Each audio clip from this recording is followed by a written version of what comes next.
Welcome to Madame Raven's. This way to the library. She's been expecting you.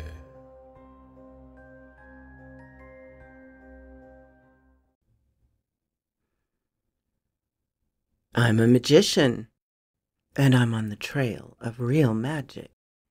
By Magpie Quill. Seeing Alex perform again gave me chills I never anticipated. The crowd roared as he stepped on stage, wreathed in white smoke and flashing stage lights. The mirage was a mythical being. He spread his hands, and the very air around us seemed to surge towards him, pulsing with heat and sound. My heart was pounding, surrounded by thousands of strangers, yet taking their breath away all at once. He was unstoppable. The circus yard under the night sky was packed with people. The costume performers went around taking pictures with whoever managed to snag their attention, sometimes making twisted faces or scaring squealing children back into their parents' arms. I looked around, pushing my way through the crowds. It took me a good while to spot the clown with the jagged teeth. After a few futile attempts at pulling him away from the chattering circus-goers, I finally managed to get him to look at me. His grotesque, made-up face went slack. Ignoring the group of people who had massed again to take pictures, he steered me off to the side of the yard behind one of the popcorn carts. "I'm looking for Alex," I said. He shook his head and then gestured towards the blinking gateway leading out of the yard. "I need to talk to him."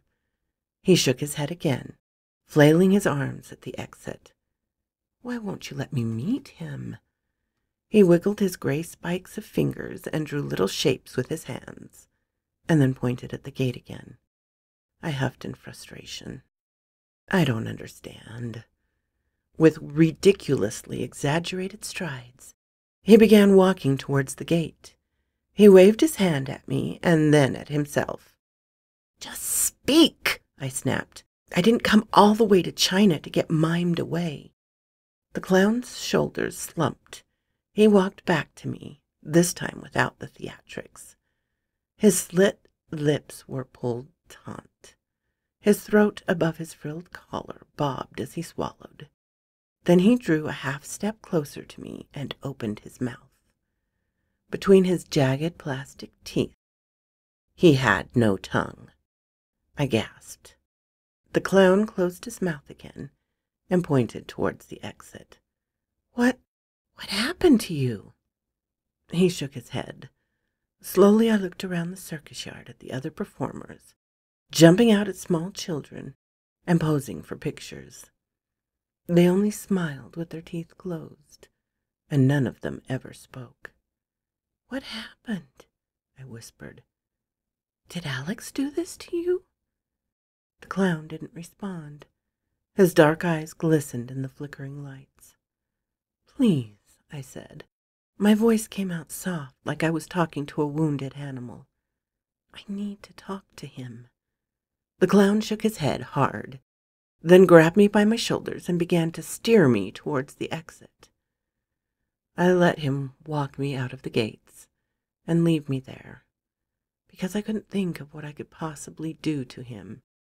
He glanced at me over his shoulder with a stern look as he walked back into the yard. I stared at the crowds of people slowly trickling out of the exit of the Mirage Carnival and into the chilly night. I wasn't getting thrown out so easily.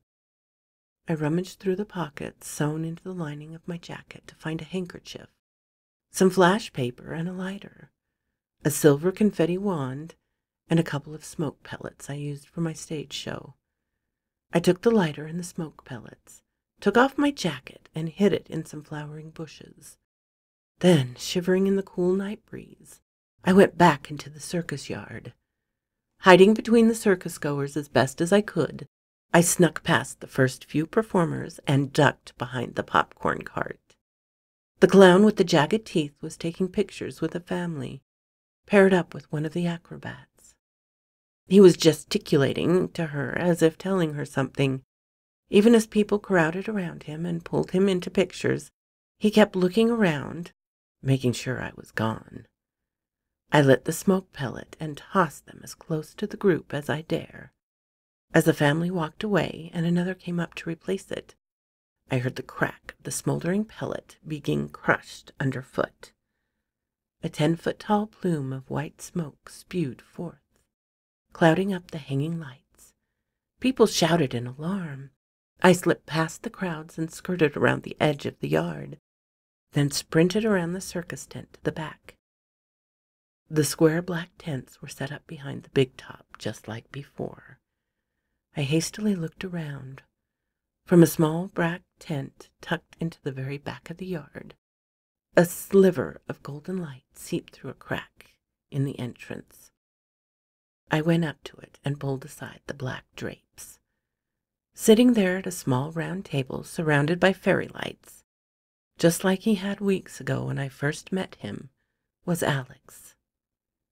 On the table were 2 small wine glasses and a bottle of champagne. "Alex?" He looked at me and smiled. "Come in," he said.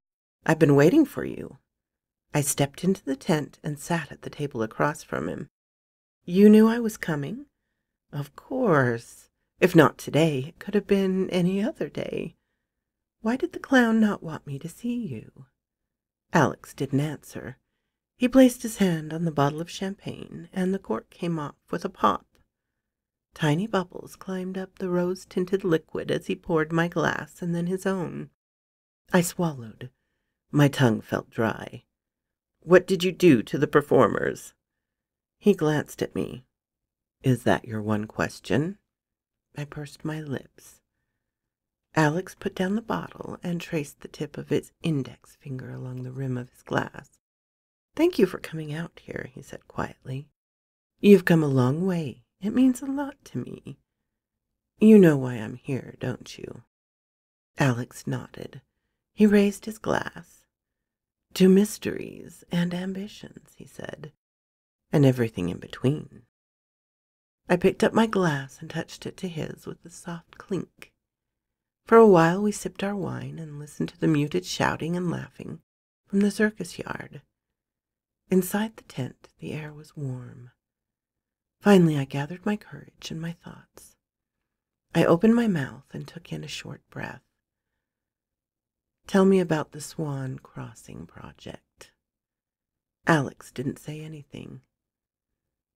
At first I thought he was simply ignoring me, but when I looked at him, I saw for the first time his ever-present smile had completely vanished. His unnaturally vivid purple eyes were trained on me. His gaze was steady and so keen I could feel it digging into me like a cold needle.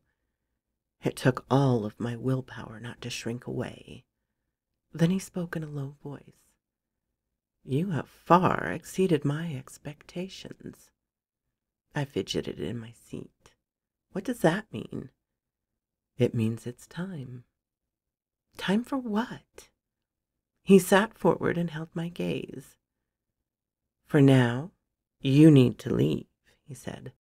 "Alex, you can't keep doing this."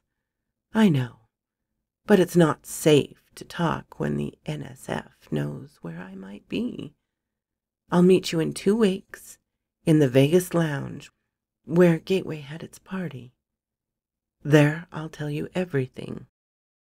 "Everything?" "Yeah."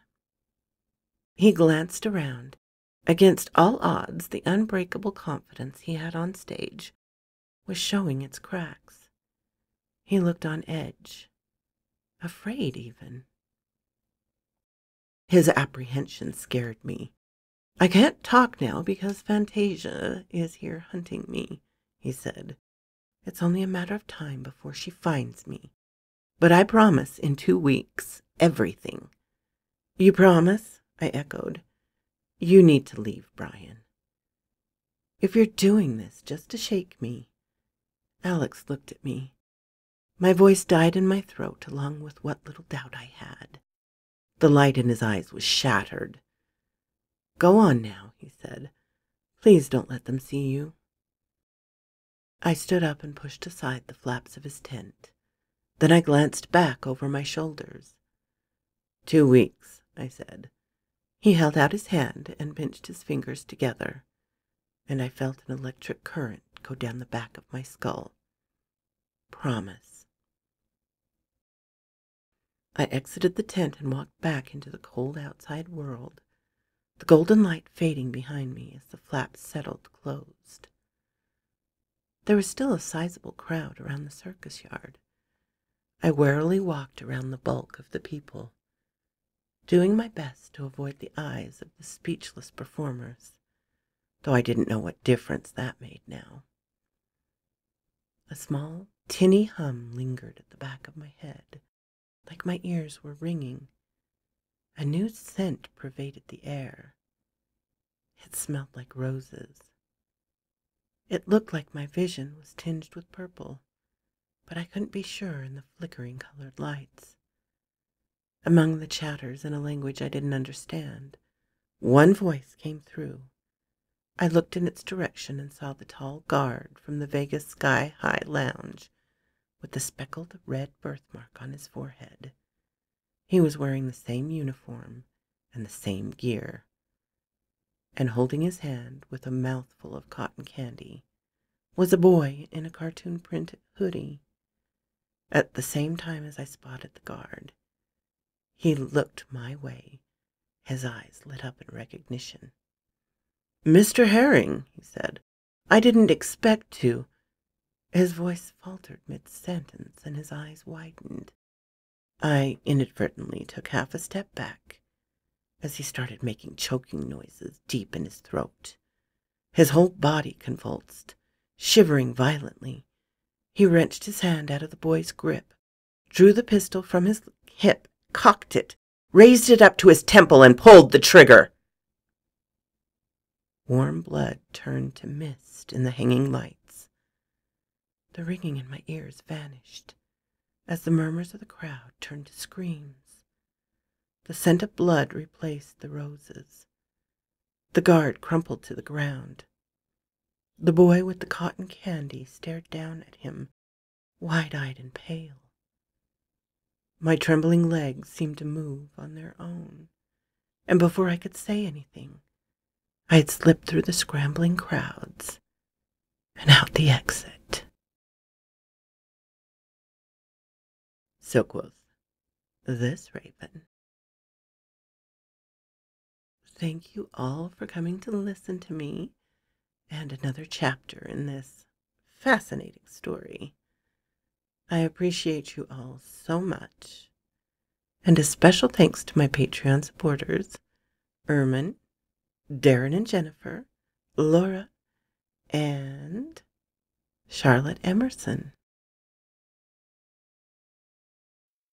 If you like this, please hit the little button to let me know. If you didn't, hit the little button to let me know. Leave a comment. I'm always glad to talk with you, my darlings. I'm open to suggestions and criticisms, critiques. If you have not subscribed, please do so and ring the little bell so you know when to come up and see me. And I will talk to you next time, my darlings. Farewell.